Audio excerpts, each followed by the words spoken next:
Hi, and welcome to Practical Reliability. I'm George Williams. And I'm Joe Anderson. Joe, Yep. today Mhm. is like one of my favorite guests. Yeah, it's us. It's us. When you're So your own hero.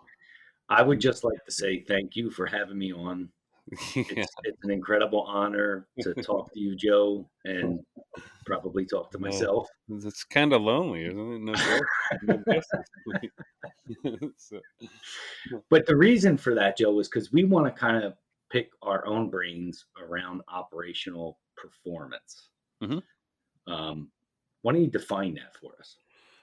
uh, well, there's what's called operational performance management, and what it is, in basic terms, is it's an alignment of all the business units. I think the confusion comes in is because it has the term operational in it.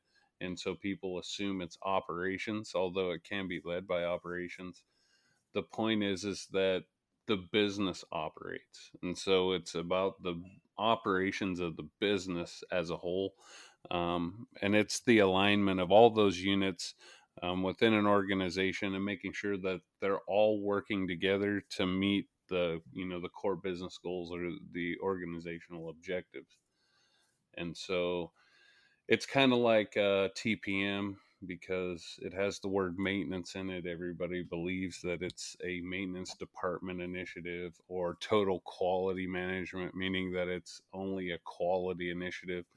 Operational performance management kind of gets that same critique, which it's within its context.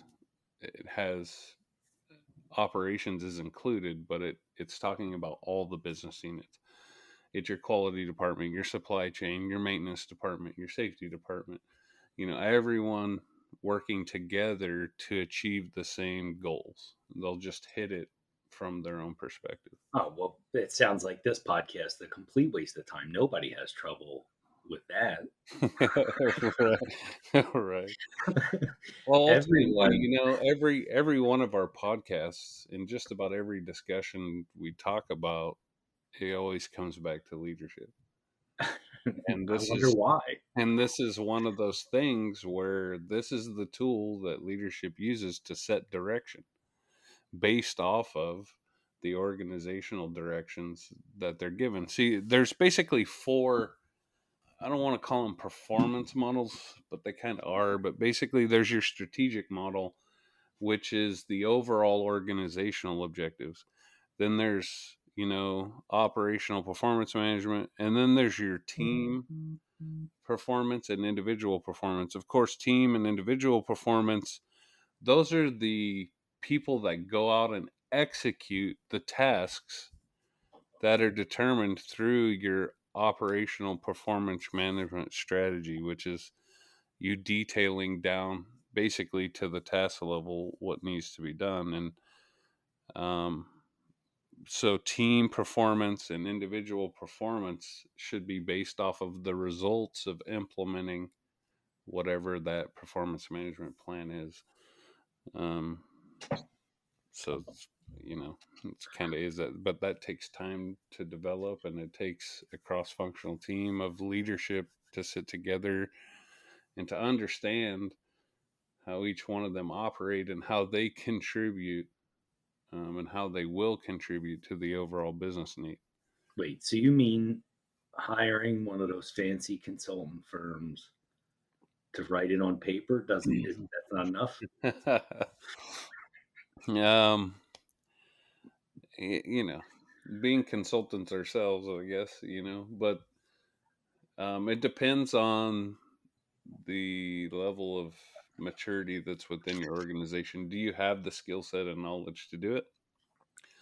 But also, not just hiring any consulting firm, hiring one that knows what they're doing with a proven track record of results, not a fluff slide of, I've worked with all these clients. That doesn't mean anything, right? Show me some results. What came out of it? How many plants have you turned around? How many cultures have you revolutionized? Which I think those firms are few and far between. what separates the organizations that drive performance, I guess, through that strategic level down to the shop floor, which is really what we're talking about, is good communication skills and living that vision, right? And Hmm. and what tends to happen, because I've been in lots and lots of leadership, you can call them meetings, powwows, workshops, in a variety of organizations and at all kinds of levels. And what tends to happen is everyone's excited, they leave, go back to their office, and you know nothing, right? Just poof. That was wonderful. We all met, we all aligned on what we want to do. Nobody below me knows anything. I don't hold them accountable to anything. Yep. And that's just kind of where it fails. Right. how And do how do you get over that roadblock? well, there's a lot of variables there, and that's a big problem. But one is, if you truly believe in performance, you need to do an assessment of your site or your organization to understand its strengths and weaknesses, including down to your labor pool. Do they have the skill sets required to achieve the vision? So, if not, first step in the performance management plan should be to develop those skill sets, to where they can autonomously work to achieve the goals based on the knowledge that you've invested in them. That, you know, do you have good leadership? it's, it's, So are right, but you that has to be defined. Like, right? what's good leadership? And Right. you know, for me, the way I approach it and the way I try to coach folks is that they have to raise their own bar first Yep. and use their influence and their expectations of where the bar is to get everybody else to raise their bar. And I don't think that's any different in whether it's values or your company mission or strategic goal for this year. To continually communicate it and live at the expectation level and above is really what helps drive everyone else to understand it, as well as I guess interpret it to their position and how they contribute. And I don't know what school the folks that run the safety programs go to learn how to do that, but that works. And we tend to drop that at the strategic company level, right? Mhm. The repetitive nature of it, the walk the walk, talk the talk part of it, the everybody has to speak up part of it. All of those things, if we approach our business goals in a similar way, would we would achieve a lot as organizations. Yeah. But that would, again, like I said, there's a lot of variables there, but it requires some self motivation, um, from a leadership perspective, to get up to speed as to what is needed to be done, and some self awareness to understand that you might not have the skill sets that you need, even within yourself, to achieve what's set before you. So, what are you going to do about it? Where do you go to get training, and where do you go? Who are you going to rely on? Those types of things, and but it's amazing when, a leader sets direction, how everyone comes together to try to achieve it. The problem is a lot of companies don't truly set that direction. They just say, we need to lower costs, and everybody hears we need to lower costs, and that's the only thing that gets communicated, and not how are we going to do it, why do we need to do it. There's a lot of things around that. When you set direction, it's people need to understand, they need to comprehend the reason for lowering costs, and ways in which you can go about doing it without, you know killing jobs or performance. It's funny. I've never seen a business plan where anyone said, "Okay, I'm going to start this business so I can lower my costs." Hmm. So how that becomes a strategic goal at that level is bizarre to me. Well, it's I a think lot of it is operating public. effectively and efficiency means you operate at the right cost, right? Right. And that can be as low as possible to deliver optimal results. Right. But to arbitrarily just say, let's go cut, yeah, that drives me nuts when I hear it. But it's that shows you the level of ineptitude that exists. You see it everywhere, and it's, I blame them some, but I blame really a lot of the educational system for that as well, because they teach that, and they teach you need to hop around every 2 or 3 years in order to get promotions and better pay, and all this stuff. So there's never stability within a company.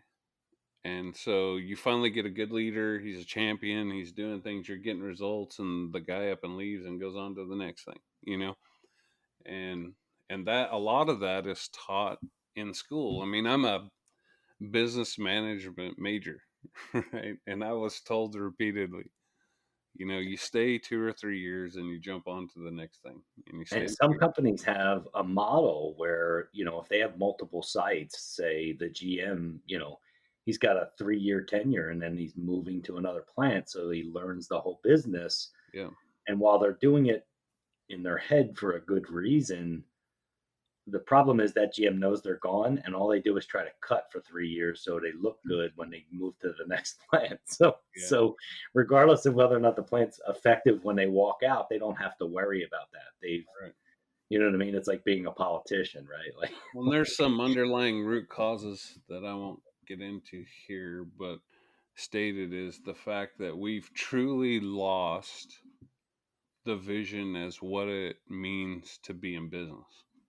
There's a lot of underlying root causes today in business that shows that we've basically lost our focus as to why we're in business, right? And there's a few reasons why someone starts a business. One is they truly believe in their product and want to try to make a world a better place because of it. Two, they would, the dream is to grow so that you can help, other people better their lives through your business, which by employment and those types of things, down to the fact that you're in business to make money. And that focus has been lost. We're so focused on, and not to say that it's the wrong thing. It's just that when you focus solely on certain things, you neglect others. So, social responsibilities are a big deal today. I'm not saying you neglect those, but in putting so much focus on those things, you lose focus on what it means to be a business.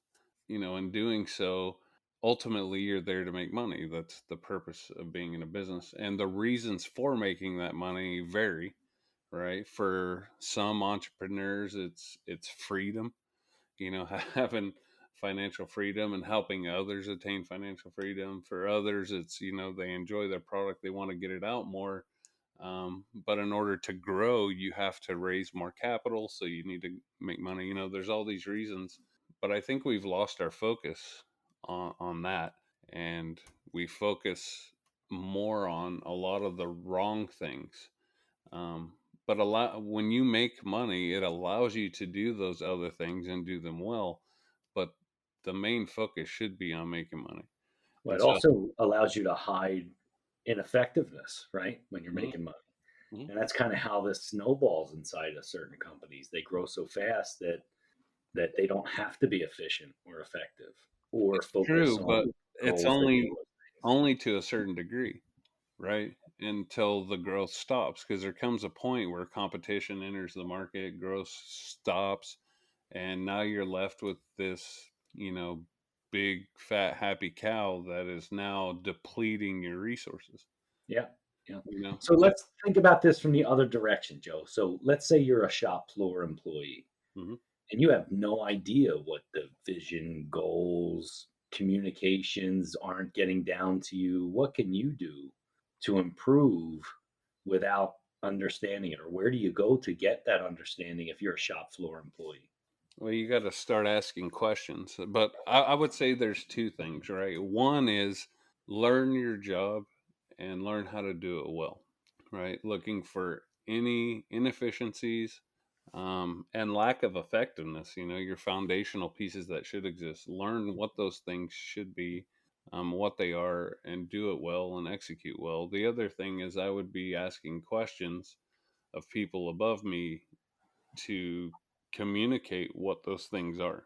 I mean, I've been in the position myself coming up as, a maintenance mechanic where I've done the same thing. But, my first focus was to make sure that my skills were honed enough that I would be considered one of the best mechanics that existed. And the second, I would just start asking questions. I'd ask my maintenance manager, I'd ask the plant manager, I'd ask the operations manager, ask the quality manager to get them to help me to understand what it is that we're supposed to be doing. And 9 times out of 10, well, that's even a high probability. but yeah, we'll just say for the sake of argument, 9 times out of 10, people have a vision of what they want in their head, but they don't really know either. Yeah. Now, what if you're middle management and you're in an environment where people, senior leadership and the head honchos are screaming, "These are our values," but in your head that you're not allowed to live by those values because Um, they're not taken seriously. Aside from quitting and going to a company that does value their values, yeah, but what can you do? the grass isn't always greener either, and that's what people don't understand is Yeah, yeah, yeah. 99.9% of these companies are in the same predicament. And so if you're lucky enough to get in a 0.01% company, that's great. But typically you're going to go from having this certain problem to now going over and having a completely different, maybe even more frustrating problem. But for me, my advice to people is you can try to be like me, but it comes with consequences, right? But I was I was always the type that would ask for forgiveness, right? As a middle level manager, you hired me as the subject matter expert, and I'm going to go out and execute regardless of what you tell me to do. And what I'll do is I'll mold my language to fit your language so it sounds like we're doing great things. But the right things to do are always the right things to do. That doesn't change, right? Yeah. It doesn't change. For example, in maintenance, developing an equipment maintenance strategy, doing your criticality analysis, looking at your top critical assets, developing those PM tasks that address those failure modes that you've identified, training to PDM technologies, implementing the PDM technologies, implementing planning and scheduling, using your CMMS system, utilizing it more robustly, correcting your storeroom, and creating job plans and kitting, all those types of things. I don't care what it is you tell me to do, I'm doing that. Those are the right things to do. That's called effectiveness, doing the right things. I want all those effective systems in place so that then as I get them installed, we work on the efficiency piece, which is making them better, streamlining. The problem is today is everyone's focused on efficiency. You can do all the wrong things and make them more efficient. The focus shouldn't be on efficiency. It should be focused on effectiveness, getting all those right things in place, those foundational things in place, and then work on improving them. And so, no matter where I went and who I worked for, I focused on getting the foundations right and getting those systems in place. You can call it whatever you want. We called it TPM. We called it, performance management. We called it progressive maintenance. We call it SQMS. We call it all these different names. And I would just adopt their language to what it is I was doing because I'm the subject matter expert. You hired me to be the subject matter expert, and that's how I'm going to execute. And if that goes against everything you're telling me to do, then we'll ask for forgiveness. But in the end, this, so yeah, But I think there's a fundamental gap between how a typical maintenance manager today seeks to improve maintenance and an understanding of how to go about successfully getting what they need to do it right. Hmm. And I think there's two pieces to that. First, they tend to ask for things in the middle of the year that they've never budgeted for, right? Hmm. So in your scenario, we got to do a criticality analysis and figure out what's the most important stuff. Hmm. Well, they'll just rant, they'll go to some show, they see somebody, they ask the company for money to help with it, and it was never in the budget, so they just get told no. Hmm. Instead of, okay, great, what do I want to get done the next year? And when is the budget cycle? Let me put a bunch of line items in there for a bunch of money. They'll question it. They'll ask me for an ROI. It doesn't really matter what I put in front of them because no one's ever asked to produce the ROI later. And so they just don't go down that path, but finance will give them some of the money, right? Maybe they don't give them everything, but finance goes, hey, look, instead of getting 500,000 next year, we're going to give you 50,000, whatever, right? Okay, Right. great. Now I got 50 grand I can spend to do something. But Right. they're not really asking for it and structuring it to do that. And I think the other big gap is they don't connect it to the business goals. Why do you need the criticality analysis done in alignment with what that bigger vision was that we're talking about in this podcast, right? So Mhm. even if it's reduced cost, cost is linked in many ways to risk. And if you can say I'm reducing risk that drives inherent cost up, then you can link to that, right? So, or maybe this will help you focus on the assets that are impacting your cost the most, right? Yep. There's ways to spin it to align to that company vision, like you said. Pick up the terminology. Mhm. Whatever people are talking about, that's what you structure your ROIs around, and help drive that. And I think people are not arming themselves with senior leadership's words enough. Well, I can speak from my perspective, being both probably one of the best reactive maintenance managers to ever exist, because I would work 28 hours a day to make sure my plant was running. Um, to understanding maintenance and the difference that it makes. And I think that 90% of maintenance managers don't understand what the fundamentals are. They understand it's my job to make sure the plant's running. And so, here, this is telling, right? You go into a job interview as a maintenance manager and they say, "How good are you with PLCs?" That question right there tells you how reactive Right. they are, because they don't understand problem solving and don't have systems in place that are effective. And so what they need is a glorified mechanic that really understands everything electrical, pneumatics, hydraulics, mechanics, all that type of stuff, that can go out, work 300 hours a week and keep the plant running. And I think 90% of maintenance managers are in that same predicament. And so if you don't know how to get out of that mode and understand that the word maintenance in and of itself means to maintain, to guard, or protect, which means to keep from failure, right? If you don't even understand that, if you think it's fix, restore, replace, right? Um, then you're in trouble, right? And so the great thing for me is I had a really good mentor that put me in my place, and I was fortunate, and I'm grateful to him to this day. You know, but I think 90% of maintenance managers, it isn't even about asking about a criticality analysis, because they don't even know what that means. They don't even know what that is. And so my bigger concern is how do we get that message out to those that don't understand? I mean, the market is so huge. For example, you see people at conferences, right? But most of the time, 90% of the people there are the same people you've seen for the last 10 years. That's right.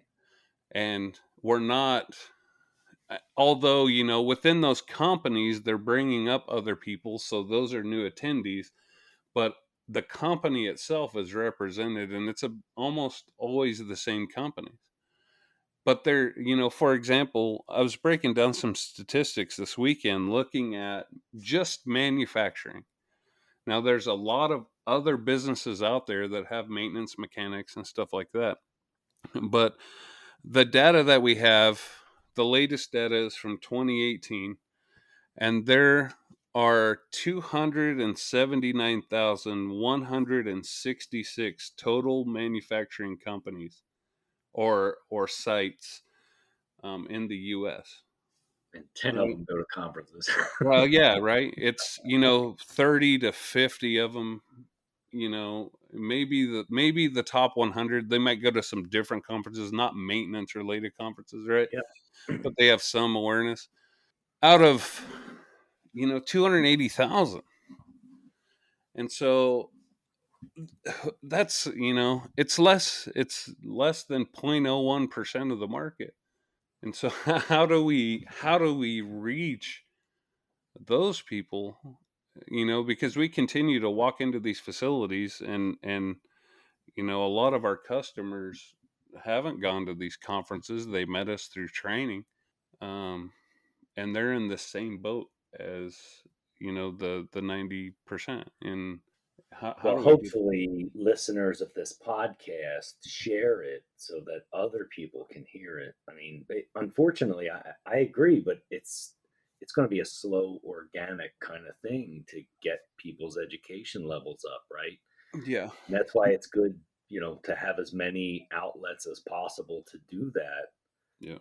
Um, because I mean, ultimately, our goal is to raise that education of folks so they can achieve their goals and achieve what they want to do professionally, and personally within their profession. Yep. And so, to do that, it is a pretty big stretch. That's some staggering statistics. Right. And then, a lot of times what happens in these companies is the maintenance manager will be there for a year and he's so overwhelmed, he just says, screw this. And he moves on to the next, Yeah, and a you lot know, of times those folks are promoted with no clear education as to what the role expectation is, right? Or to give yeah. them the skills to achieve the role. Well, a lot You of know, times it's you were a mechanics good that get supervisor, so now you're the maintenance manager, right? right. Yeah. Mechanics get promoted from within, and that's not a bad thing. The problem is that the organization doesn't invest in them to become the leader that they were hoping they would be. Well, that's a whole nother podcast, Joe. I Right. like we should do a follow up because that is a really important topic around how you're supporting the positions that you expect to deliver, right? Yeah. It'd be interesting for us to do a podcast series on how to really change that perception in a company and set it up for success. Yeah. I agree. Awesome. Well, we're out of time for this week, so we'll have to schedule that future session. Yeah. Sounds good. Joe, you were an amazing guest. Hey, thanks for having me, George. I appreciate it. It was an honor. Uh, It was an honor to talk to you again, Yes. Joe.